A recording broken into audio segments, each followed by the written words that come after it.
Welcome back, y'all. Like I said, the last broadcast.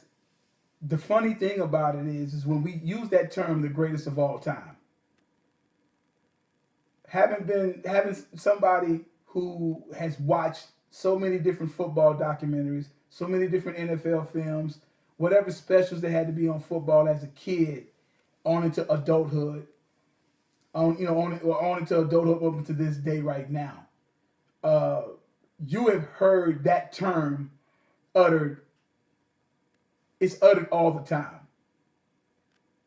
and that's why I say what I say. It's uttered all the time, and it just made me get to thinking about using that particular term.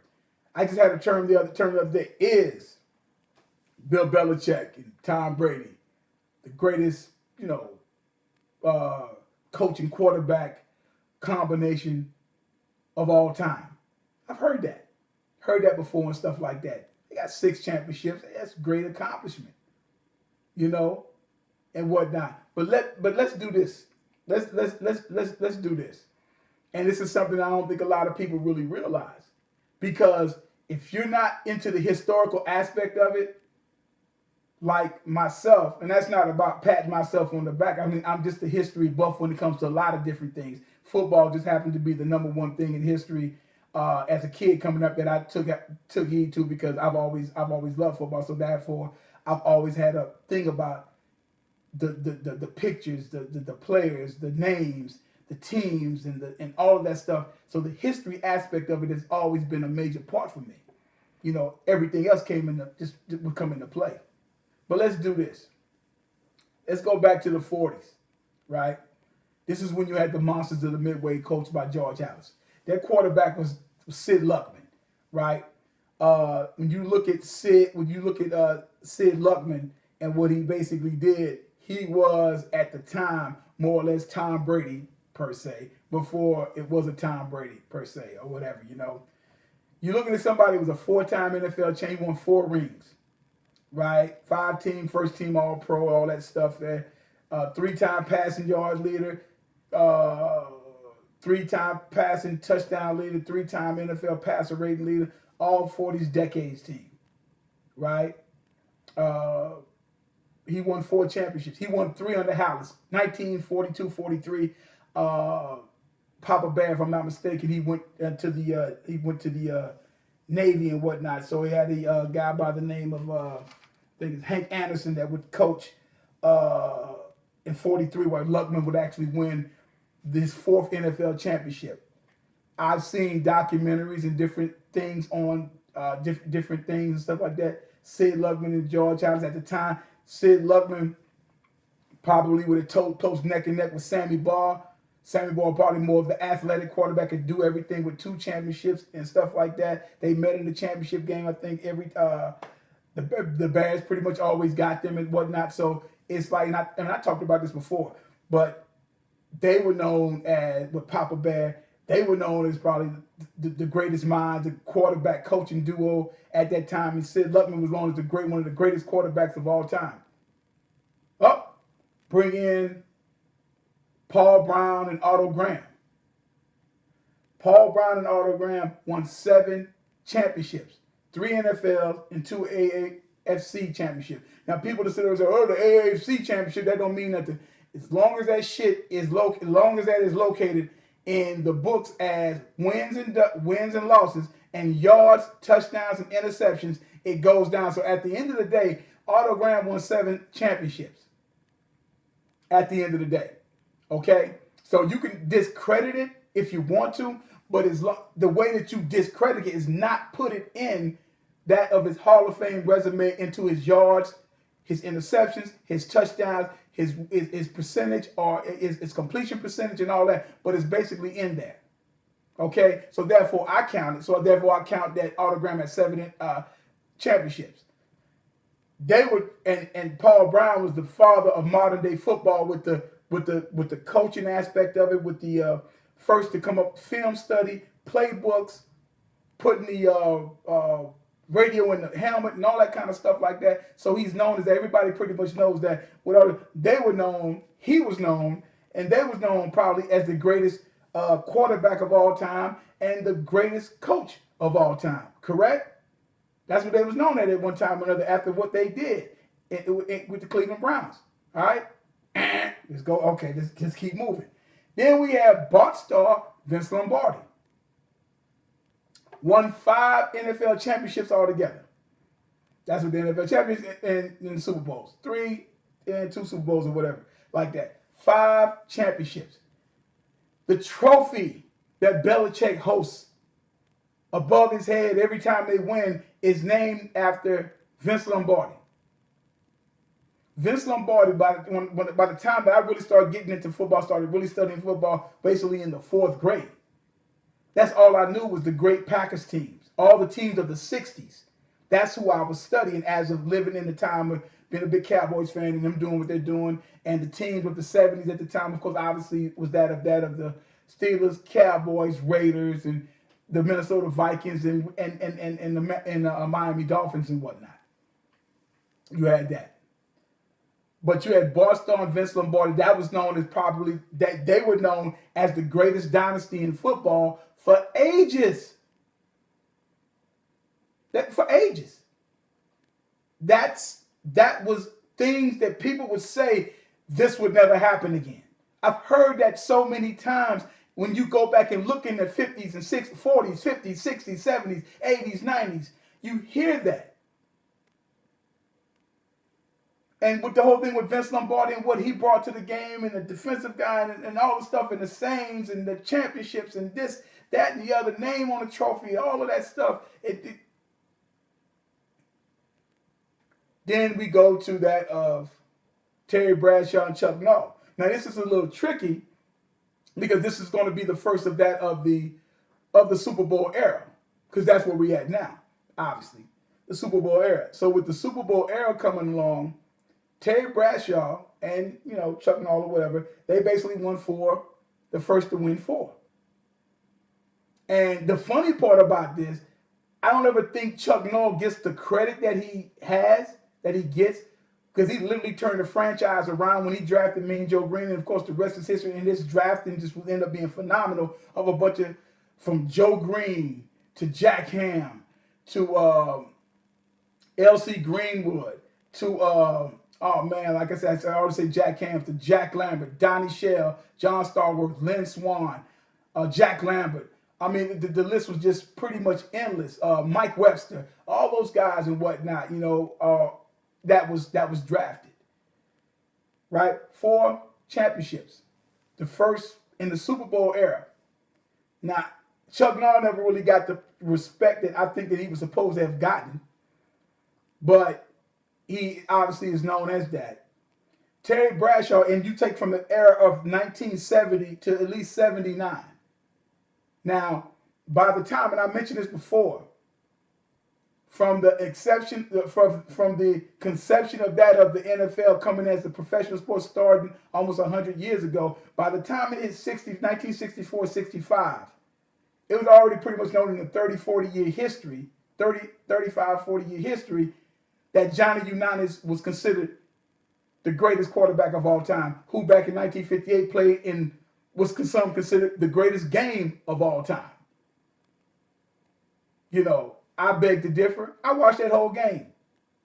Good game, and the significance and what it did for the NFL took it up to that level there. But as for, I've seen a lot more greater games than that's been played. But some say it's the greatest game of all time. You see, that was 1958. You're talking about 60 years ago when that game was played. 60 years ago, just this past December, I suppose, December 2018.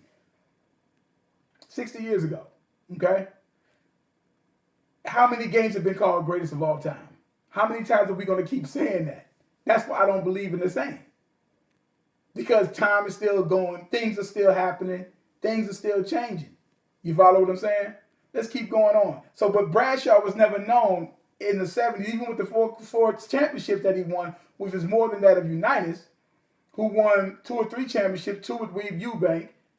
Eubank, Hall of Fame coach, but I never upper echelon. I don't think so. But needless to say, I'm naming someone that one of the top dogs who won about 4 championships. So it was never no talk about a greatest of all time because United's had that. And I remember hearing that as a kid. And I heard that from as a kid when I could, take that in until what 1990. When there was and still was an argument with me by the time I'm getting ready to mention that Joe Montana and Bill Walsh, who won 3 together. Also, Montana won 1 with Seaver because Bill Walsh had stepped down, who was an understudy or was an assistant coach and under that tree of Paul Brown. Joe Montana is known as the greatest of all time, right? And people are still arguing about that. So by the time we get down to Tom Brady and Bill Belichick, right? By the time Brady got to 4, right? When he got to 4, when he was 3, it was like, he gets to 4, he's like, okay, he's right there with dude. He's right there with Joe Montana. And then he gets 5 year before last, and now he gets 6, and now it's like, are they? Tom Brady's the GOAT. Belichick, are they the greatest? This, that, and the other, and everything like that. I remember when it was Montana and Walsh. That's what I'm saying. We've heard this chant over and over and over again. Now the funny thing about it now, because now they're saying I didn't read the whole article. They said, man, Montana may still have a thing because the whole thing with Montana, he's never lost a Super Bowl. Brady's lost 3. Okay, ticky tacky, but that's fine.